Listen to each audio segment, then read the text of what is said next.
नमस्कार दोस्तों, मैं कृष्ण कुमार स्वामी हाजिर हूँ एक नया वीडियो लेकर। ये वीडियो सीरीज राजस्थान की नदी प्रवाह का पार्ट 2 है, जिसमें हम राजस्थान की घग्गर नदी, कांतली नदी, मसूरदी नदी और साबी नदी के बारे में पढ़ेंगे। आगे बढ़ने से पहले यदि आप हमारे चैनल पर नए आए हैं तो प्लीज़ हमें सब्सक्राइब करें और बेल आइकन को भी दबाएं ताकि आपको मिले हमारी हर नई वीडियो की नोटिफिकेशन सबसे पहले। तो चलिए शुरू करते हैं घग्गर नदी से। घग्गर नदी के कई उपनाम भी हैं, जिनमें मुख्य नाम है सरस्वती नदी, लेटी हुई नदी, द्वेषवती नदी, मृत नदी, नट नदी। उद्गम स्थल: घग्गर नदी का उद्गम हिमाचल प्रदेश की शिवालिक पहाड़ियों से होता है। राजस्थान में प्रवेश: घग्गर नदी का राजस्थान में प्रवेश हनुमानगढ़ जिले की टिब्बी तहसील के तलवाड़ा गांव से होता है और यह गंगानगर जिले में बहती हुई पाकिस्तान के फोर्ट अब्बास तक जाती है। राजस्थान में इसके बहाव क्षेत्र को नाली कहते हैं, जबकि पाकिस्तान में इसके बहाव क्षेत्र को हकरा कहा जाता है। इसके किनारे कालीबंगा सभ्यता का विकास हुआ था, यह इस नदी की सबसे बड़ी विशेषता है। एक बार फिर से देखें, घग्गर नदी के उपनाम सरस्वती नदी, लेटी हुई नदी, द्वेषवती नदी, मृत नदी और नट नदी हैं। इसका उद्गम हिमाचल प्रदेश की शिवालिक पहाड़ियों से होता है। यह राजस्थान में हनुमानगढ़ जिले की टिब्बी तहसील के तलवाड़ा गांव से प्रवेश करती है और गंगानगर में बहती हुई पाकिस्तान के फोर्ट अब्बास तक जाती है। राजस्थान में इसके बहाव क्षेत्र को नाली कहते हैं, जबकि पाकिस्तान में इसके बहाव क्षेत्र को हकरा कहा जाता है।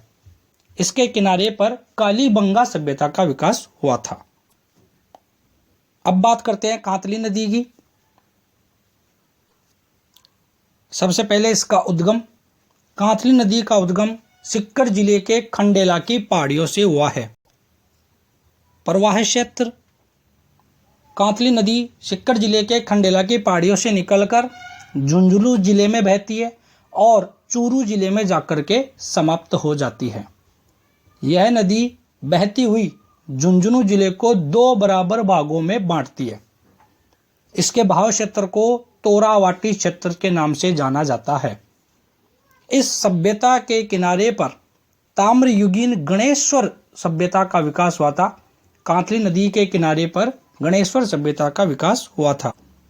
एक बार फिर से, कांतली नदी का उद्गम सिक्कर जिले के खंडेला की पहाड़ियों से होता है। यह खंडेला से निकलकर झुंझुनू जिले में बहती हुई चूरू जिले में जाकर के समाप्त हो जाती है।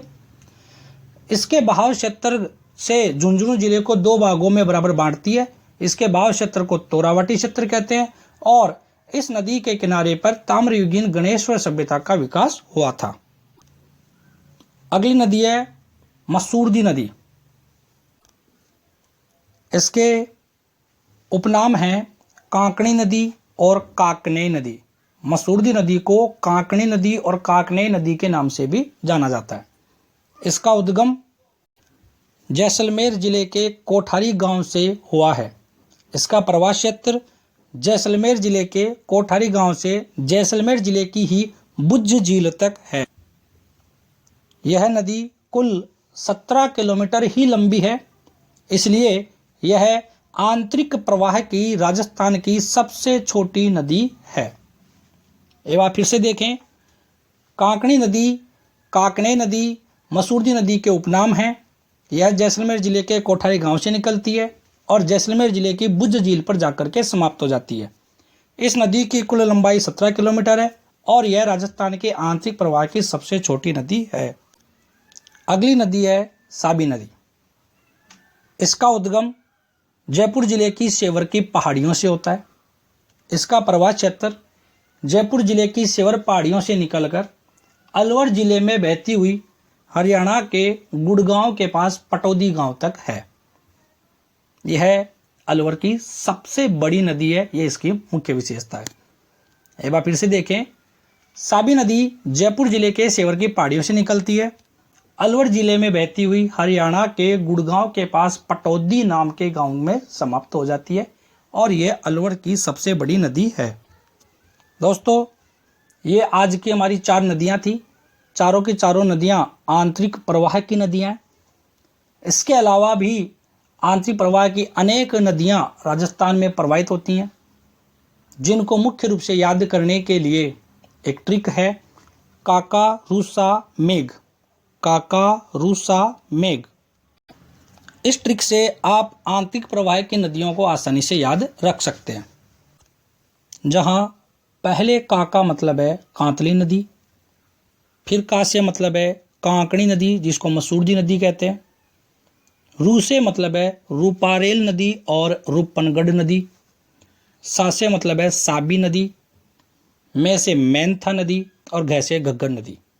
कांतली नदी, कांकणी नदी, साबी नदी, रूपारेल नदी, रूपनगढ़ नदी, मैनथा नदी, घग्गर नदी, ये राजस्थान के आंतरिक प्रवाह की नदियां हैं, जिसको आप काका रूसा मेघ से याद रख सकते हैं। दोस्तों, ये हमने आंतरिक प्रवाह की नदियां पूरी कर ली हैं। उम्मीद है आपको वीडियो पसंद आया होगा। वीडियो में दी गई जानकारी आपके लिए लाभदायक होगी। सरल भाषा में आपको समझाने की कोशिश की है। उम्मीद है आगे भी हम इससे भी बढ़िया बढ़िया वीडियो आपके लिए बना करके लेके आएंगे। तब तक के लिए आप अपना ख्याल रखें, वीडियो को बार बार देखें, याद करें और अपने आसपास साफ सफाई बनाए रखें। जय हिंद, जय भारत।